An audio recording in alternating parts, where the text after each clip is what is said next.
வணக்கம். சற்று முன் கிடைக்கப்பெற்ற மிக மிக முக்கியமான செய்தி ஒன்று வெளியாகி உள்ளது. சசிகலாவின் வீட்டில் தற்பொழுது ரகசிய ஆலோசனை கூட்டம். எடப்பாடி பழனிசாமி அவர்கள் தற்பொழுது அதிமுகவில் இருக்கக்கூடிய பிரச்சனைகளை தீர்த்தும் வைக்க முடியவில்லை. அடுத்த கட்ட அதிமுகவின் வளர்ச்சிக்கும் எடப்பாடியால் செயல்படுத்த முடியவில்லை.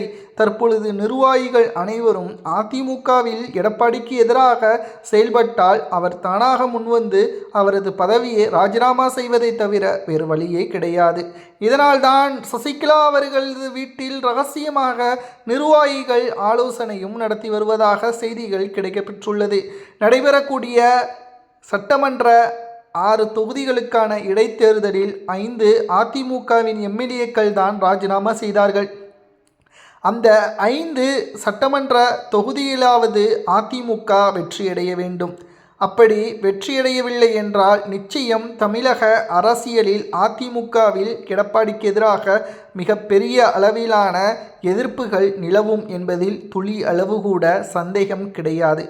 ஏன் அதிமுகவில் எடப்பாடி பழனிசாமி அவர்கள் விடாப்பிடியாக இப்பேற்பட்ட ஒரு நிலைமையில் வந்தபோதிலும் கூட தான் பெரியவன், எனது கையில்தான் அதிமுக இருக்க வேண்டும் என்று நினைப்பது ஏன்?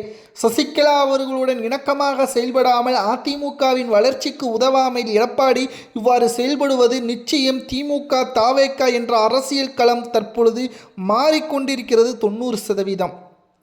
நடைபெறக்கூடிய சட்டமன்ற இடைத்தேர்தலிலும் இது முழுமையாக அதிமுக கைவசம் இருந்த தொகுதிகளை கூட மீண்டும் பெற முடியவில்லை என்றால் மக்கள் நிச்சயம் எடப்பாடியை புறக்கணித்ததாகவே தான் கருதப்படும்.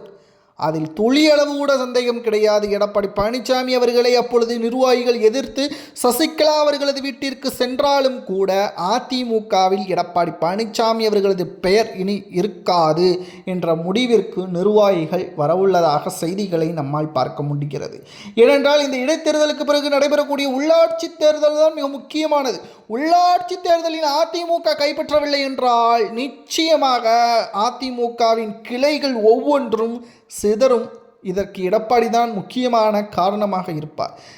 உள்ளாட்சி தேர்தல் நடைபெறுவதற்கு முன்பாகவே அதிமுகவை சசிகலா அவர்களிடம் ஒப்படைக்க வேண்டும். இல்லை என்றால் சசிகலாவை ஆதரிக்காமல் எடப்பாடி செயல்பட்டால் அவர் மீண்டும் அதிமுகவிற்குள் வருவார்.